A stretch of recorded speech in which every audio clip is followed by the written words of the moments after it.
Hello, friends. This is Dave Hurwitz, executive editor at ClassicsToday.com, here with what I promise will be the last, well, maybe not, in our series of most emotionally draining pieces of music, concertos, whatever. Some of you suggested I should do the most emotionally draining bagatelles. Others suggested I should do something based on instruments. But I do want to take you up on the instrumental possibility because we have completely neglected and ignored the most emotionally draining and expressive of all of the orchestral instruments. I mean, of course, the Tam Tam. There it is, and it's my instrument.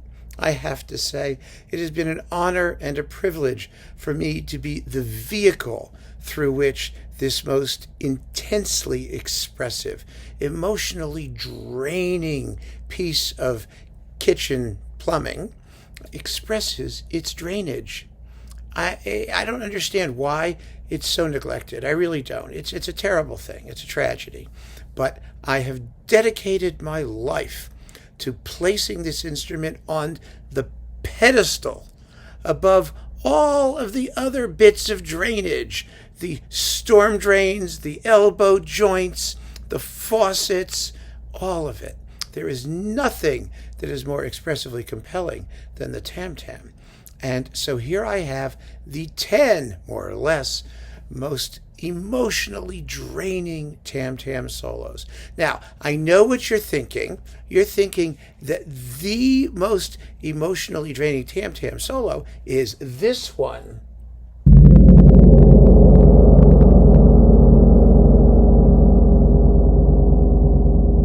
Of course, you know what that is, don't we? We all know. It's the Tam Tam solo in the finale of Tchaikovsky's Sixth, the Pathétique. But it can't really be included. You know why? Because Tchaikovsky actually marked it ad lib. It's optional. It's if you feel like it. Now, no one, to the best of my knowledge, has ever been crazy enough to leave it out because it's absolutely the most important moment in the entire symphony. But Tchaikovsky marked it an ad lib, so it cannot properly be considered one of the great Tam Tam solos. Only if you decide to do it. And most of them don't sound as wonderful as that one just did, by the way, because I have been practicing that particular ad-lib for decades. Absolutely decades. But I wanted to give Tchaikovsky his due, and so I've chosen the one in the finale of his Second Symphony, The Little Russian. What's happening is everything's going crazy, and then the cymbals and bass drum come in, and it goes bacha bacha bacha bacha bacha bacha bacha bacha boom da dum blum blum.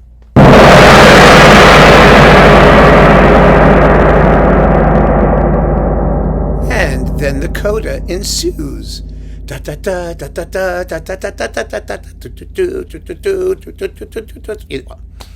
It's a great Tam Tam solo. The symphony couldn't end without it.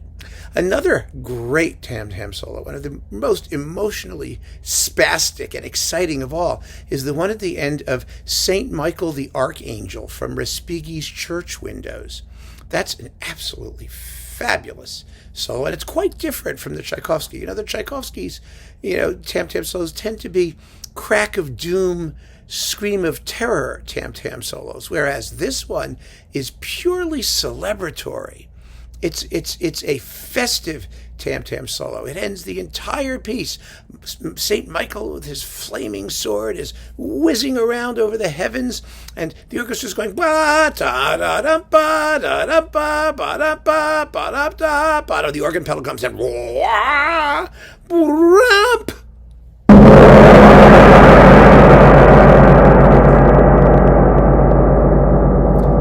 And then they just let it decay endlessly, which I can't do for time reasons. You know what I mean. You can go listen to the Church Windows.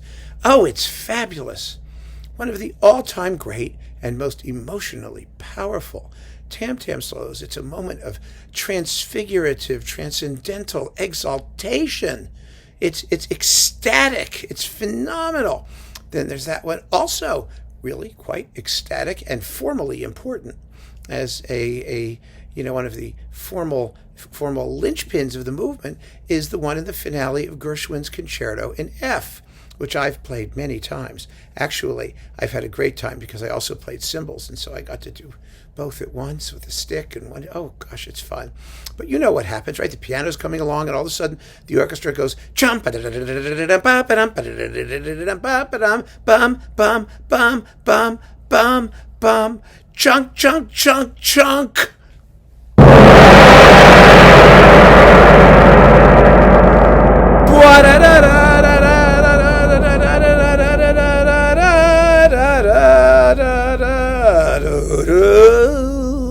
Oh my gosh, my heart goes pitter-pat even now, just thinking about it. I know I had such a good time doing it. I really did. It's more fun than anyone has any right to have. But back to the terror side, one of the most scary and marvelous Tam Tam solos, I mean an absolute sacrament for the Tam Tam, is in Vaughan Williams' Job at the apparition of Satan. Yeah, I mean, how can you have an apparition of Satan without a Tam Tam? One of the great sort of, I don't know, short sales. I mean, it just bothers me in the history of satanic iconography is that you see Satan, not Satan. Satan, he's got his cat, he's got his familiars, he's got his cute little outfits, he dresses up as, sometimes he's a lawyer, as in The Devil and Daniel Webster, that sort of stuff. But you never see him with his Tam Tam. Why doesn't Satan travel with his Tam Tam? I don't understand it. It's one of the most incredible moments in Job because the organ comes in too. So you've got the whole orchestra going crazy. Da da da da da da da ba da dum. Ba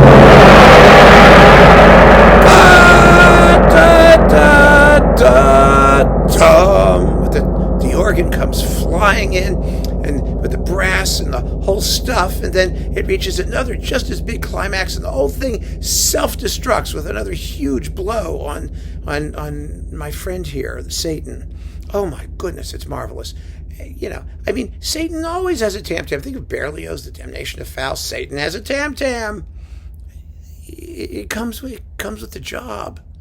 But for some reason, in most religious work I've seen, and particularly paintings and stained glass windows and things that depict Satan, you never see him with his Tam Tam. There's all kinds of other symbolism, but not the only one that matters. The most expressively draining instrument. And not only is it expressively draining, but it sucks the soul right out of your body. So, come on, right? At least according to the mythology. So next, after Job, Copland, the Fanfare for the Common Man. I'm not going to play it for you because it has so many Tam Tam whacks I might go deaf if I try to do it. But this is another one that I had, in my Have Gong Will Travel days. I used to schlep around the universe with my gong on my back and a big stand, and I would run around doing the Fanfare for the Common Man. One of the last ones I did was at St. Bart's on Park Avenue, just above Grand Central Station. It's like Park Avenue and 46th Street. And we did the Fanfare for the Common Man there, and I was the Tam Tamist. And my goodness, that was fun. What a fabulous noise it made in that amazing church acoustic. It was glorious. And we also did the Saint-Saëns Organ Symphony, which was equally fun. It doesn't have a Tam Tam, but that doesn't mean it's inferior. One's tempted to think so, but it really isn't. So after Copland, Bartók. Music for strings, percussion, and celesta. Now, this is a Tam Tam stroke that you almost never hear. It has a timpani glissando and a bass drum tap at the same time, but it happens just before the creepy second subject in the spooky third movement. The one they used in The Shining. When the lady's corpse is decaying in the naughty room number, whatever it is, 219 at the Overlook Hotel, and when the blood's coming down, that business, the elevator. Well, right before that, as softly as possible, the orchestra's going do do do do, do. And the xylophone's going chung, chung, chung, chung, chung, chung, chung. And then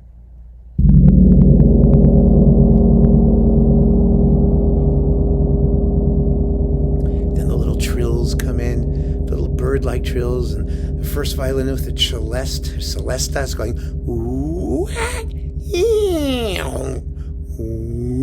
oh, it's so creepy. And you almost never hear it. In most recordings, I mean, people have no sense of texture, of timbre, of atmosphere. It makes me crazy. All of these piano tam-tam parts, and there are millions of them scattered throughout the literature, and you just don't hear them because conductors don't care. They don't care about atmosphere, and they don't care about the most emotionally draining orchestral instrument in the history of the universe. It's a disgrace. It's just a disgrace. I mean, there ought to be a law. We need to form a committee. I don't know. Something's got to happen. After Bartók, George Crumb. Well, he was a master tam-tamist, and I mean, he actually, used some of mine at one point. But beyond that, he has in his Music for a Summer Evening, the third movement is called The Advent. It's on YouTube. Look up Crumb, The Advent, and just watch it. Who is it great? And you've got like 4 or 5 tam-tams, and 3 of them all going off at once, and this is amazing. It begins with these strange noises from the interior of the piano. If you don't know that work, it's scored for 2 amplified pianos and 2 percussionists playing like a million different instruments. And you play inside the piano as much as you play on the outside of the piano, and it just grows and builds, and you have these strange noises coming out of the pianos, and it makes this enormous crescendo, and then pow on 3 tam-tams. Since I don't have 3 hands, I can't do the shot on 3 tam-tams, so I won't. But you can go see it for yourself on YouTube, and you should hear it. It's a stunning, stunning sonic concept. And it repeats itself twice. Oh, you get to hear them twice. It's amazing. So there's Crumb. Now we're at number 8. Well, this is Cherubini, his Requiem in C minor, one of the earliest uses of the tam-tam. He actually calls it a colpo di tam-tam, a blow on the tam-tam. It's the opening of the Dies Irae, of course, because it's the Day of Judgment. It's death and hysteria, and it's supposed to be a ferocious, scary crash. The trumpets go, bum, bum, bum, bum. And then the strings start going. The chorus comes in. Dies irae, dies illa, solvet. Oh, it's just wonderful. Wonderful. What a great piece. Riccardo Muti has the best recording of it. It's on Warner, and it's terrific. Absolutely terrific. But after that, Puccini, Madame Butterfly. Oh, the most heartbreaking. Talk about emotionally draining. It's the most heartbreaking moment of the most heartbreaking opera. Just at the moment where she commits seppuku, she kills herself with a knife, and the orchestra goes, bum, bum.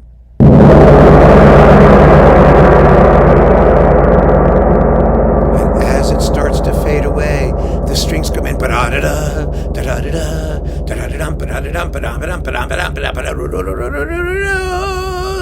and Pinkerton goes, butterfly.